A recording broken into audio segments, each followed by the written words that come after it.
Oh boy, you better buckle in. This is going to be a journey. Hey everyone, I said I'm going to start a new series and this is it. I've decided that what I'm going to do is give you guys a bit more time to comment on what you want to see. So this episode, I'm going to talk about how ray tracing works. That way, this can either serve as episode 1 of the documentary series or a precursor to a ray tracer tutorial series. If you have no idea what I'm talking about or you still haven't voted on what you want to see, check out the video in the top right corner and leave a comment to help decide on where this channel is going to go. Quick disclaimer, while I have made a ray tracer in the past, it's nowhere near as complex as what most ray tracing is today. So it's very likely that I might get a thing or two wrong. If this is the case, feel free to correct me down in the comments. You've probably heard about ray tracing before. It's a term that's thrown around a lot in VFX and gaming spaces. It's always associated with photorealism and exciting technology. In this video, I'm going to talk about what exactly it is and some of the key concepts that make it what it is today. While I was doing some research for this, I ran into something interesting. Turns out, the first documented occurrence of ray tracing can be credited to a 16th century painter by the name of Albrecht Dürer, who would put a mesh between himself and his subject.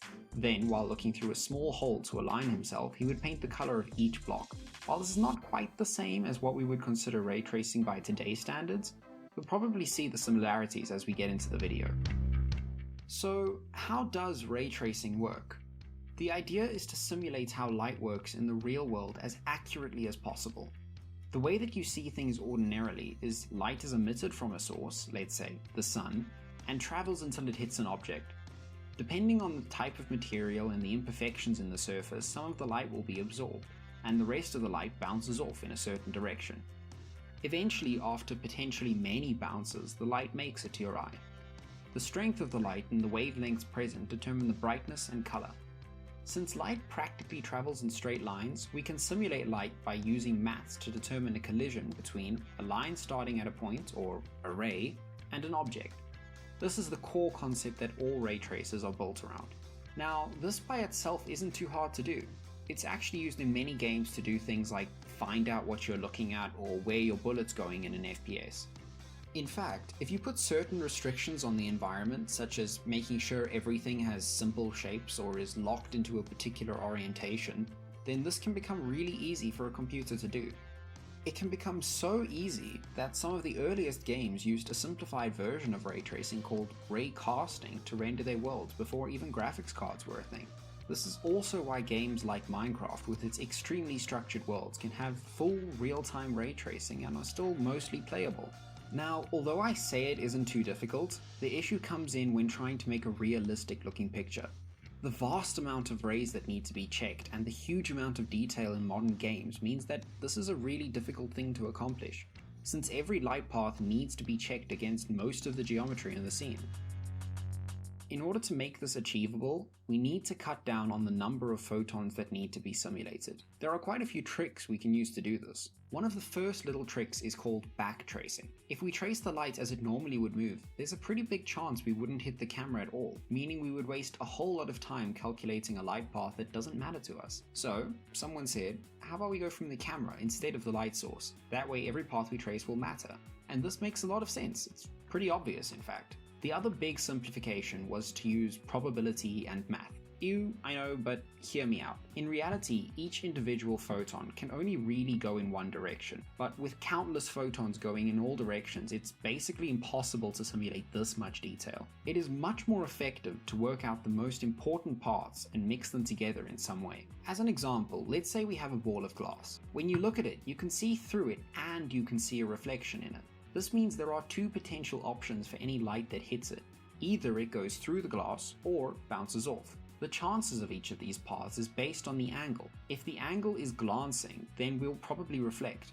If it's dead on, then we'll probably go through. So one solution is to shoot a ray through and bounce a ray off and mix the results based on these probabilities. This gave rise to one of the earliest forms of ray tracing. This is how it goes. For every pixel on the screen, work out what direction the ray should go. Follow the ray until it hits an object. Check the object's material. Is it dull? Shiny? Maybe it's see-through. Now that we know where we are and what we hit, we have some options. If it's dull, create another ray that points to the light source. Follow that ray to see if the object's in shadow. If it is, then use math to see how strong the light is.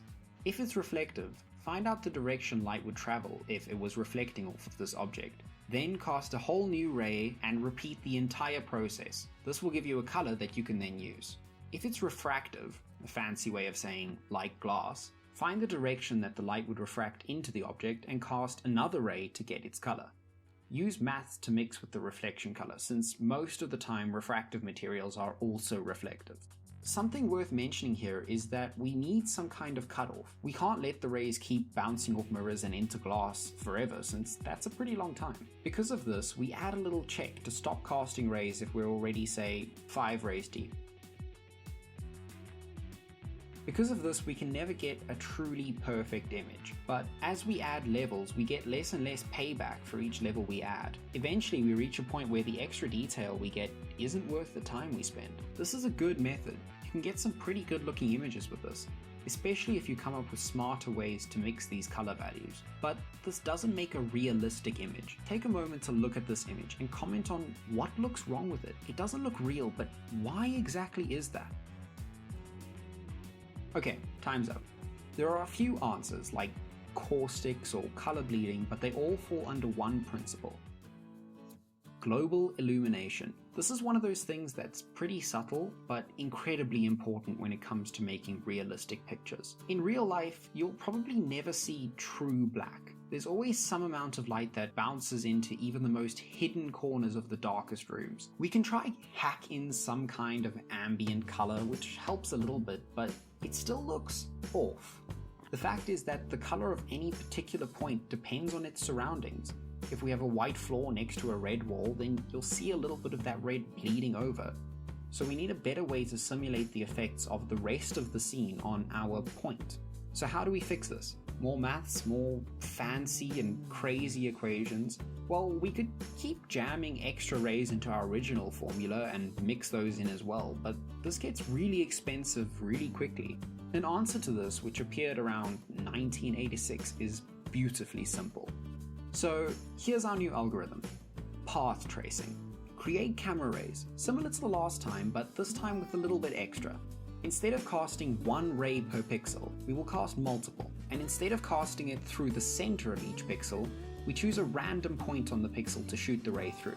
Now, for each ray, we only have one path, but we use randomness based on probability to choose which way the ray will go when it hits a surface.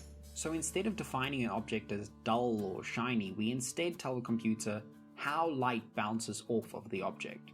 As an example, a rough object with microscopic imperfections in its surface will bounce the light in a random direction, regardless of the incoming ray direction. Whereas a glass-like material will use the angle of the light to choose between reflecting a ray and refracting it. And that's it. We just keep going until we hit some kind of light or have bounced more than the depth limit. This gives us an image that starts out with a lot of discrepancies because of the randomness, which we call noise. But as we take more and more samples, the image slowly gets clearer and clearer. This is actually useful for a number of reasons, but the main one in the context of games is that if something in the environment changes and we need to re-render, we can get a mostly correct but slightly noisy image quickly and then refine it over the next few frames, resulting in a smoother experience. Some of the brightest among you might spot a problem here though. What if all of our random bounces just don't hit a light? Particularly if we have a scene with a small light source, the chance of hitting it is quite, well, small.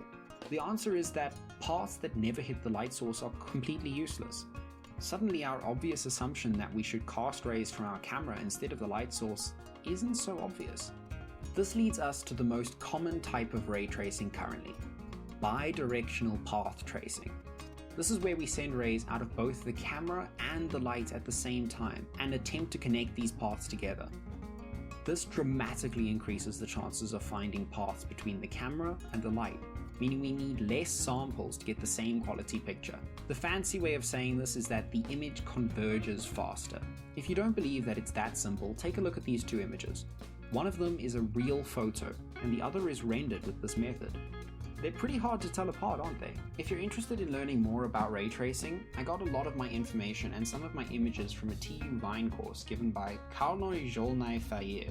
I really hope I pronounced that correctly. He's also known as 2-Minute Papers. Link to the playlist is in the description. If you made it this far, I bet you're one of the bright ones. Probably smart enough to know that this took a lot of work, so I'd really appreciate it if you'd give the video a like and shared it with anyone you think might enjoy it. But I'm here to tell you about ray tracing, so let's get back into it. I've told you about some pretty decent rendering methods, but these still take a lot of computation to get right. So what else has changed? How do we get to the brink of almost real-time ray tracing? Well, the first most obvious reason is that computers have gotten a lot more powerful. If you can do the calculations faster, then you can get your result faster. Although this isn't the biggest factor. In fact, the biggest optimization is due to the fact that ray tracing can be split up. You don't have to know anything about the other pixels in order to work out the color of a single pixel. This means that it's a perfect candidate for multi-threading. Processors haven't actually gotten all that much faster in the past few years, but they have gotten more cores. Each core can do its own calculations, meaning that if we have 8 times the cores, we can run the render at 8 times the speed. This is where graphics cards come in. Graphics cards are effectively computers that are designed specifically to have as many cores as possible. Modern graphics cards have thousands of cores. This means thousands of rays, all at the same time. The final improvement I'm going to cover here is the advent of ray tracing graphics cards. What exactly is so special about them? Well, in a nutshell, they're built specifically for doing a particular kind of calculation. Instead of doing a few parts of an equation and mixing the results together, you can make a piece of hardware that does the entire calculation at once. Ray tracing cards are made specifically to do ray triangle intersections. This means that for traditional rendering, a ray tracing card might actually be worse than current high-end cards. An honorable mention also goes out to AI denoising. This is where we train an AI with a set of noisy images and their clear, high sample counterparts. The idea is that eventually the AI will be able to turn noisy images into clear images without tracing all the extra rays. So that's ray tracing in a nutshell.